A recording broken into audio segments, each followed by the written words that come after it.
Avengers age of Ultron review அப்படின்னு இந்த லிங்கை நீங்க கிளிக் பண்றீங்கன்னாவே கண்டிப்பா உங்களுக்கு அயன்மேன் பத்தி, ஹல்க் பத்தி, கேப்டன் அமெரிக்கா, தார், ஹாக்கை, பிளாக் விடோ இவங்கெல்லாம் யாரு, அவெஞ்சர்ஸ் ஃபர்ஸ்ட் பார்ட்ல என்னென்ன பஞ்ச் டயலாக் பேசினாங்க, என்னென்ன சாதனைகள் செஞ்சு உலகத்தை காப்பாத்தினாங்க இதெல்லாம் தெரிஞ்சிருக்கும். ஸோ இந்த படத்தோட ஓப்பனிங்ல ரொம்ப எல்லாம் சுத்தி வளைக்காம ஸ்ட்ரெயிட்டா கதைக்குள்ள போயிடுறாங்க பாஸ்.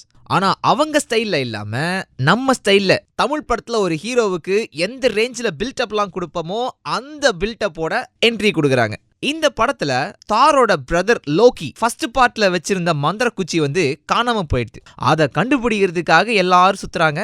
அதுல இருந்து ஒவ்வொரு பிரச்சனையா ஆரம்பிக்குது. எல்லா ஹாலிவுட் சூப்பர் ஹீரோ படம் மாதிரி இல்லாம இந்த படத்துல வில்லனை ஹீரோ டோனி ஸ்டார்க் தாங்க உருவாக்குறாரு. வேலியில போற ஓனான நம்ம ஊரு காஞ்சனால இருந்து அந்த ஊர் அவெஞ்சர்ஸ் வரைக்கும் எல்லாரும் எடுத்து வேட்டியில விட்டுக்கிறாங்க பாஸ். சிம்பிள் ஒன் லைன் படத்தோடதுன்னு பார்த்தீங்கன்னா எந்திரன் படத்தோட கதை மாதிரி தான் இருக்கும். ஆனால் இந்த படத்துக்குள்ளே இருக்கிற லாஜிக்கு, இந்த படத்துக்காக இருக்கிற விஷுவல் எஃபெக்ட்ஸு நம்ம எந்திரனை தூக்கி சாப்பிட்ருதுங்க. இன்னும் சொல்ல போனால் ட்ரெய்லர்லேயே ஹல்க்கு கூட ஹல்க்கு மாதிரியே இருக்கிற ஒரு ரோபோட் சண்டை போடுற மாதிரிலாம் காமிச்சிருப்பாங்க. அந்த ரோபோட் பேர் ஹல்க் பஸ்டர். தம்பி இது வெறும் ட்ரெய்லர் தான்ப்பா, மெயின் பிக்சர் பாக்கி இருக்குது அப்படின்ற மாதிரி படத்தில் அதை விட 10 மடங்கு அதிகமா ஆக்ஷன் சீக்வன்ஸ் இருக்கு பாஸ். அது போக X Men days of future past பார்த்துருந்தீங்கன்னா குவிக் சில்வர் அப்படின்ற ஒரு கேரக்டர் உங்களுக்கு தெரிஞ்சிருக்கும். கண்ணுமிக்கிற நேரத்தில் செம்ம வேகத்தில் அவர் பண்ற வேலையெல்லாம் ஒரே ஒரு சீன்ல மட்டும் காமிச்சிட்டு நிப்பாட்டிருப்பாங்க. ஆனா இந்த படம் பூரா அவர் பாட்டைய கலப்புறாருங்க. இது போக அவரோட ட்வின் சிஸ்டர் மெயின் கேரக்டர்ஸோட மனசுக்குள்ள பூந்து விளையாடுறாங்க. அப்புறம் சமீப காலமாக பார்த்தீங்கன்னா பெரிய ஹாலிவுட் படங்கள் எல்லாத்துலேயுமே காதல், ஃபேமிலி சென்டிமெண்ட்டு இது ரெண்டுத்துக்கும் அதிகமான இம்பார்ட்டன்ஸ்லாம் கொடுக்குறாங்க பாஸ்.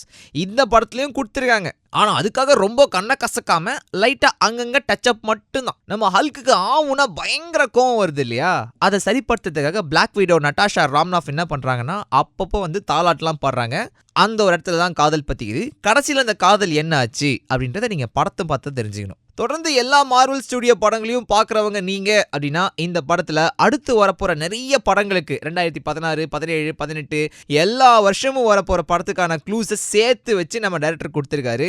அவ்வளோ பெரிய அப்பாட்டகர் ஃபேன்லாம் நம்ம இல்லை பாஸ் அப்படின்னீங்கன்னா படம் முழுசும் உங்களை அசத்துறதுக்குன்னே நிறைய சீன்ஸ் இருக்குது. நிறைய கேள்விலாம் கேட்காம, டவுட்லாம் மனசுக்குள்ள வச்சுக்காம இந்த ஒரு வீக்கெண்ட்ல நீங்க பார்த்து என்ஜாய் பண்றதுக்கான ஒரு படம் தான் அவெஞ்சர்ஸ் ஏஜ் ஆஃப் அல்ட்ரான்.